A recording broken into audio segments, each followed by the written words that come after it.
महिला मंडल में मैसेज आया था कि महिला मंडल की मीटिंग है। हाँ, मैंने भी पढ़ा था, इसलिए मैं भी वही जा रही हूँ।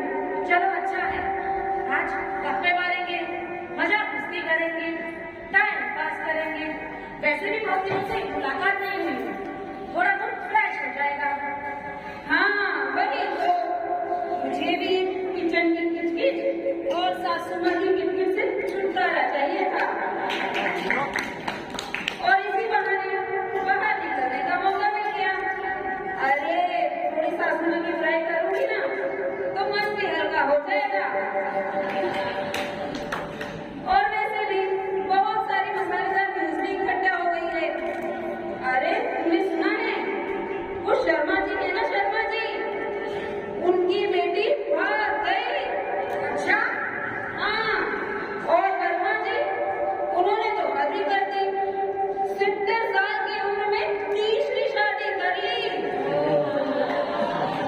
और उनका जी का तो क्या ही कहना, उनकी नई नवेली बहू शादी के तीसरे ही दिन सारे गहने और रुपए लेकर रफू चक्कर हो गई। क्या बात है। वाह, मजा आ गया। और भी बहुत सारी न्यूज है बातें करने के लिए। क्या बात है, तुम तो आज पूरा गॉसिप ब्रांड ही लेकर आई हो। आज तो मजा आ गया। लो, आ गया मीना का दल। हेलो मीना। हेलो दीदी, जय जिनेंद्र बोलिए। ओ, जय जिनेंद्र। अरे आवाज की आवाज मैं तो भूल ही गई, ये तो माता जी कहती है। आइए, आप बैठिए, तब तक सब आते ही होंगे। हाँ, जब तक हम गपशप करते हैं। और वैसे भी मेरे पेट में तो बातें खत्म ही नहीं हो रही हैं। बातें? कैसी बातें? अरे वही, आज तक की गर्मा गर्म खबरों की चर्चा के लिए इकट्ठे हो रहे हैं। जी नहीं, हम गर्मा गर्म खबरों की चर्चा के लिए नहीं, धर्म की चर्चा के लिए इकट्ठे हो रहे हैं। क्या धर्म की चर्चा? हे भगवान, कहाँ जाकर फंसा दिया। इससे तो अच्छा होगा मैं घर पर ही दिवाली का बहाना बनाकर गोदड़ा ओढ़कर सो जाती। कम से कम फेसबुक व्हाट्सएप पर ही टाइम पास कर लेती। वैसे धर्म की चर्चा, पर तुम क्या दिन भर धर्म धर्म ही करती हो? अरे थोड़ी दुनियादारी की भी बातें कर लिया करो। हम अनादिकाल से यही तो करते आ रहे हैं, इसीलिए तो अब तक संसार में भटक रहे हैं। हम पूरा दिन पाप की ही तो क्रियाएं करते रहते हैं। कम से कम हमें दिन में आधा या 1 घंटा अपनी आत्मा के लिए, धर्म के लिए निकालना ही चाहिए। इसलिए आज हम सिर्फ धर्म की चर्चा करेंगे।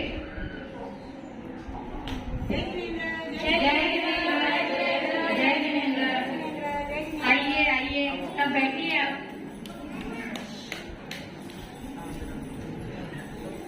आज बहुत दिनों के बाद सबसे मिलकर बड़ा अच्छा लग रहा है। वैसे आज हम सबके मिलने का विषय क्या है? वही धर्म की चर्चा, और क्या। धर्म की चर्चा? अरे वाह, ये तो बहुत अच्छी बात है। चलो मीना, इस बात में तो मैं भी तुम्हारे साथ हूँ। क्या बात है, ये तो और बढ़िया बात हो गई। एक ही भली 2 हो गई। और ये ऋतु बहन, ये तो जब तक इस मीटिंग में रहेगी तब तक मूड ही बिगाड़ती रहेगी। चलो आज इस मीटिंग की शुरुआत ऋतु बहन से ही करते हैं। मैं आज अपना विषय शुरू करने के पहले कुछ प्रश्न पूछूंगी। हमारा धर्म 4 अनुयोगों में बटा हुआ है: प्रथमानुयोग, कर्णानुयोग, चरणानुयोग और द्रव्यानुयोग। तो आज मैं अपना पहला प्रश्न प्रथमानुयोग से पूछूंगी। ऋतु बहन, बाहुबली के बारे में कुछ बताइए। बाहुबली, बाहुबली तो क्या जबरदस्त मूवी है। क्या सुपर मूवी है। अरे प्रभास ने इसमें क्या दमदार रोल किया है। अगर इसका सीक्वल नहीं बनता ना तो पता ही नहीं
अब एक भी प्रश्न ना पूछते हुए मैं अपने विषय को शुरू करती हूँ। हमारा आज का विषय है हमारे छठ आवश्यक। छठ आवश्यक हम श्रावकों के सबसे महत्वपूर्ण कर्तव्य है जो हर एक श्रावक को अपने जीवन में पालन करने की चाहिए। तो कौन बताएगा हमारे छठ आवश्यक कौन कौन से हैं? मैं बताऊंगा। जी बताइए। रोटी, कपड़ा और मकान, बीवी, बच्चे, भाई और दुकान।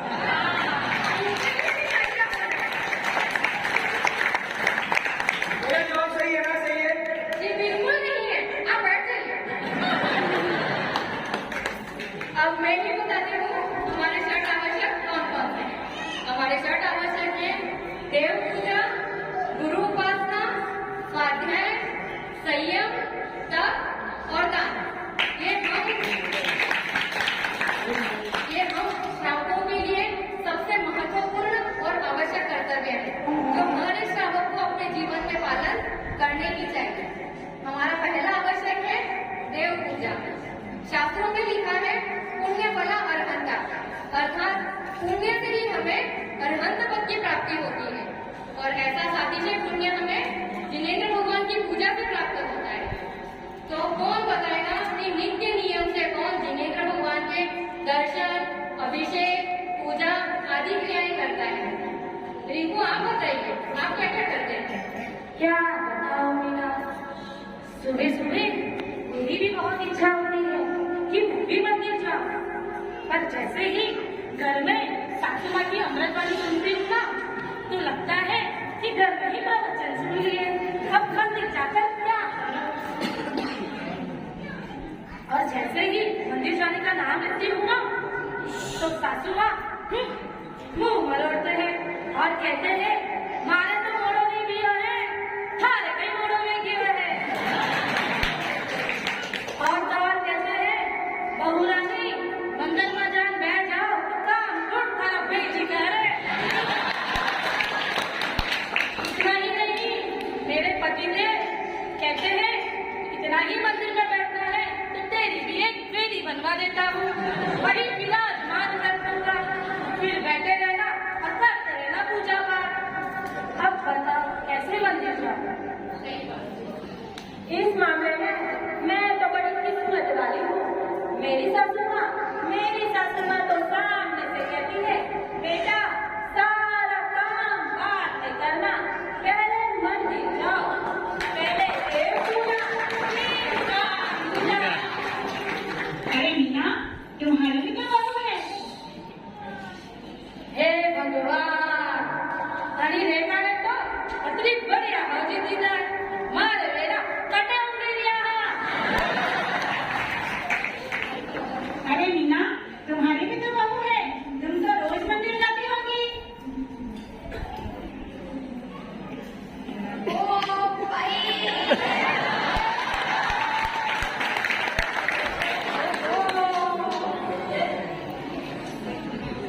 मेरी क्या बात करूं, सुबह जैसे उठती हूँ तो पूरा शरीर दुखता है, हाथ, पैर, कमर, ओ हो। धीरे धीरे मंदिर जाती हूँ तो रिंकू की सांस की तरह मेरी बहू मुंह मरोड़ती है। कहती है कि सासू माँ 2 घंटे मंदिर में बैठोगे तो कुछ नहीं दुखता और घर का सारा काम देखकर सब दुखने लग जाता है। ऐसा ही है तो दीक्षा ले लो, पीछे का मंडल हम जला देते हैं। हे भगवान, क्या जमाना आ गया है। सही बात है, क्या जमाना आ गया है, कलयुग आ गया है, कलयुग। अब हम आगे बढ़ते हैं हमारे दूसरे आवश्यक की तरफ। हमारा दूसरा आवश्यक है गुरु उपासना। हमारे जीवन में गुरुओं का सर्वोच्च स्थान है। हमारे जीवन में गुरुओं का सर्वोच्च स्थान है। बलिहारी गुरु गोविंद, गुरु गोविंद, गुरु गोविंद,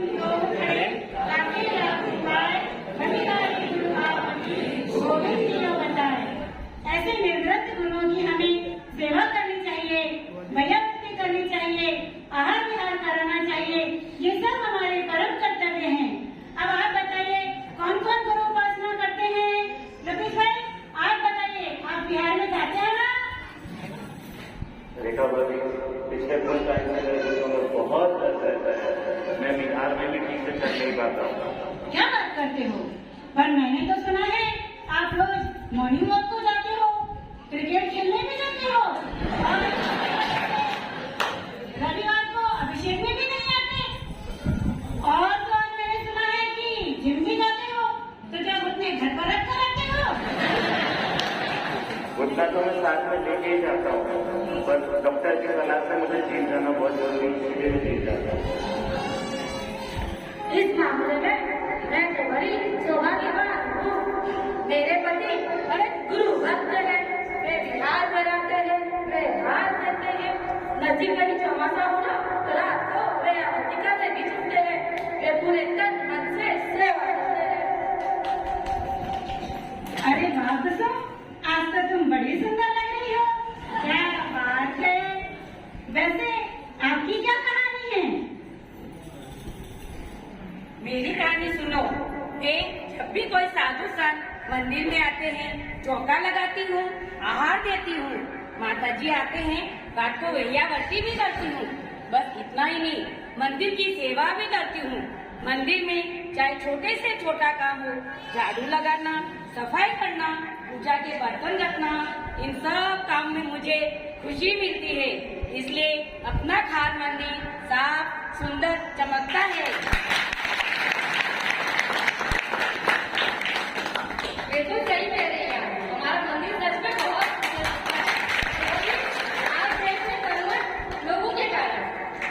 खैर, अब हम आगे बढ़ते हैं हमारे तीसरे आवश्यक की तरफ। हमारा तीसरा आवश्यक है स्वाध्याय। शास्त्रों में लिखा है स्वाध्याय परम तप, क्योंकि स्वाध्याय से ही हमें जिनेन्द्र भगवान की वाणी का ज्ञान होता है और स्वाध्याय से ही हमारे जीवन से अज्ञान रूपी अंधकार नष्ट होता है। इसलिए हमें पूरे दिन में कम से कम आधा घंटा स्वाध्याय तो जरूर करना चाहिए। तो रितु बहन, आप बताइए, आप स्वाध्याय करती हैं या नहीं?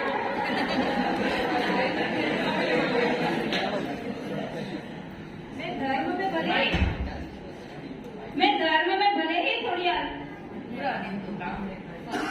क्या बताऊं, पूरा दिन तो काम रहता है और शाम को थोड़ा समय मिलता है तो फेसबुक व्हाट्सएप पे अपडेट रहना पड़ता है। अरे भाई, सोशल मीडिया का जमाना जो है, और फिर कितने सारे मैसेज कमेंट्स आते हैं, उन्हें भी तो चेक करना पड़ता है। और तो और अपना खुद का भी तो वीडियो बना के अपलोड करना पड़ता है और उसमें भी लाइक्स और कमेंट्स चेक करने पड़ते हैं। अब तुम ही बताओ, इतने बिजी शेड्यूल में स्वाध्याय करने का समय कहाँ से मिलेगा? सही बात है, इतने बिजी शेड्यूल में भला तुम्हें समय कहाँ से मिलेगा? सही बात है, इतना ही बिजी शेड्यूल है, कहाँ से लोगों को टाइम मिलेगा? अब हम आगे बढ़ते हैं हमारे चौथे आवश्यक की तरफ। हमारा चौथा आवश्यक है संयम। इंद्रियों पर संयम रखना, प्राणी हिंसा पर संयम रखना, पांचों इंद्रियों को संयमित रखते हुए हमें ऐसा कोई भी काम नहीं करना चाहिए जो हमारी आत्मा का अहित करे। स्पर्श, रसना, घ्राण, चक्षु और कर्ण, इन सभी इंद्रियों को संयमित रखना ही संयम कहलाता है। क्या आप सब अपनी इंद्रियों को संयमित रख पाते हो? कोशिश तो बहुत करते हैं, लेकिन क्या करूं, कंट्रोल ही नहीं होता। थिएटर में नई नई फिल्में आती है तो ट्रेलर देखकर ही फिल्म देखने का मन तो हो ही जाता है। फिल्मों में इतने सुरीले गाने होते हैं कि सुनने का मन तो हो ही जाता है। मॉल में इतने अच्छे अच्छे डिजाइनर कपड़े होते हैं कि पहनने का मन तो हो ही जाता है। बाहर कहीं घूमने जाओ तो पानी पूरी, सेव पूरी, रगड़ा पूरी, सेव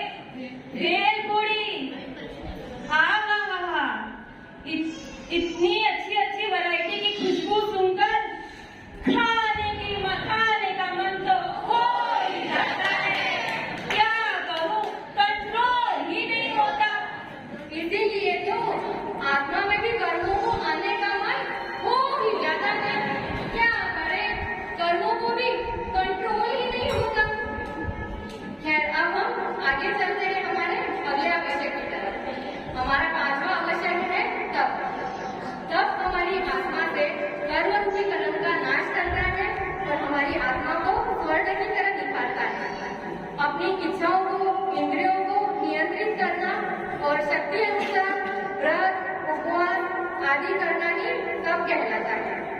तो मीना जी, आप बताइए, आप तबियत में क्या क्या करती हैं?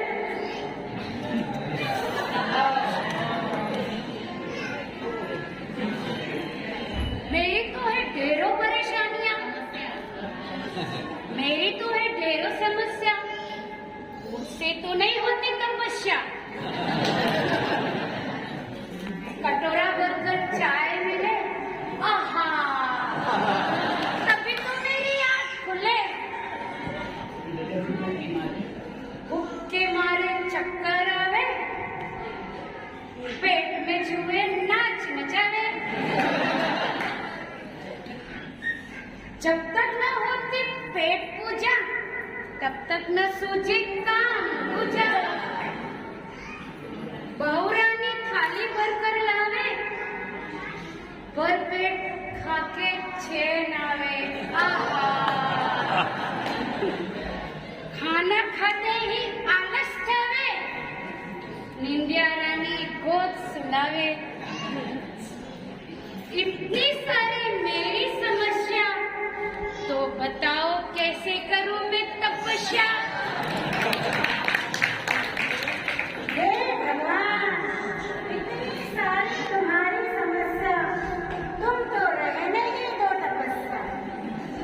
अब हम आगे बढ़ते हैं हमारे छठे और अंतिम आवश्यक की तरफ। हमारा छठा आवश्यक है दान। हमें हमारे जीवन में मेहनत से कमाई हुई चंचला लक्ष्मी को उत्तम पात्रों में उत्तम तरह से दान देना चाहिए। दान देने से पाप की कमाई हुई पुण्य रूप में परिणित हो जाती है। श्रद्धा और भक्ति पूर्वक दान देने से हमें वो पुण्य के उत्तम सुखों का सुख मिलता है। अब आप बताइए, कौन कौन दान करने में अग्रसर है? मैं धर्म में भले ही थोड़ी आलसी हूँ। अरे भाई, थोड़ी नहीं, थोड़ी ज्यादा ही आलसी हूँ। लेकिन मेरे पतिदेव सच में दिल से दान करते हैं। वे मंदिर निर्माण, प्रतिष्ठा, विधान, विहार, आहार, उपकरण, औषधि, हर जगह अपनी इच्छा से दान देते ही रहते हैं।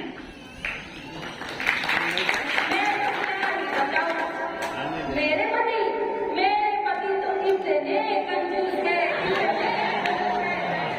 दान का नाम सुनते ही उनकी बीपी हाई हो जाती है। उनके चमड़ी जाए पर दमड़ी जाए।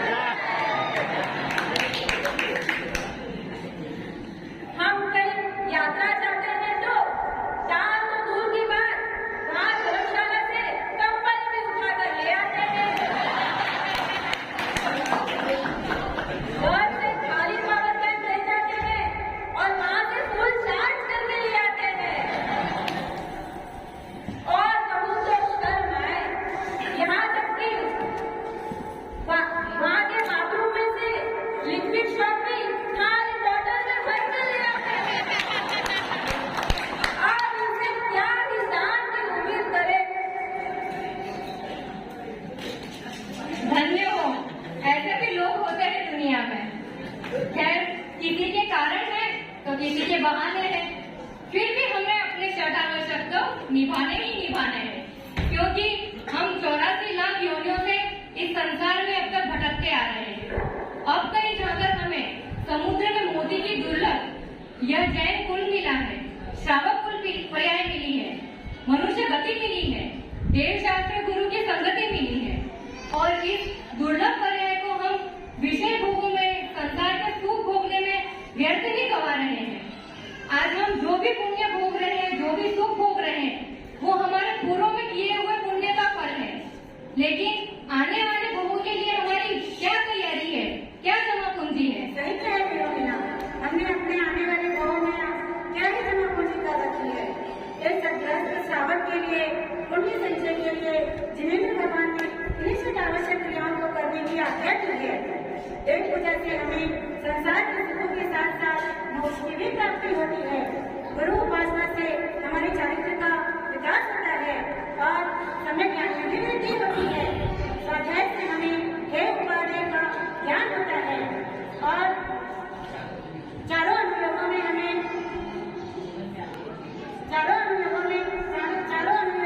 ध्यान से हमें जीवन में आने वाली हर परिस्थिति में स्वयं को दृढ़ रखने का बल मिलता है। संयम से हमारी इंद्रियां नियंत्रित होती हैं और हमारी आत्मा की विशुद्धि बढ़ती है। तब से हमारे कर्म रूपी कलंक नष्ट होते हैं और आत्मा शुद्ध होती है। और दान से हमें उत्तम भोग भूमि की प्राप्ति तो होती ही है, लेकिन साथ ही हमारा जैन धर्म, हमारा श्रावक धर्म और हमारा मुनि धर्म, ये तीनों धर्म निर्बाध चिरकाल तक जीवंत रहते हैं, क्योंकि मुनि बिना श्रावक धर्म अधूरा है, श्रावक बिना मुनि धर्म अधूरा है और श्रावक और मुनि बिना जैन धर्म अधूरा है, क्योंकि ये तीनों एक दूसरे के पूरक हैं। और दान से ही ये तीनों धर्म चिरकाल तक निरंतर जीवन रहते हैं। इसलिए हर एक श्रावक को अपने जीवन में दान देना परम आवश्यक कर्तव्य है।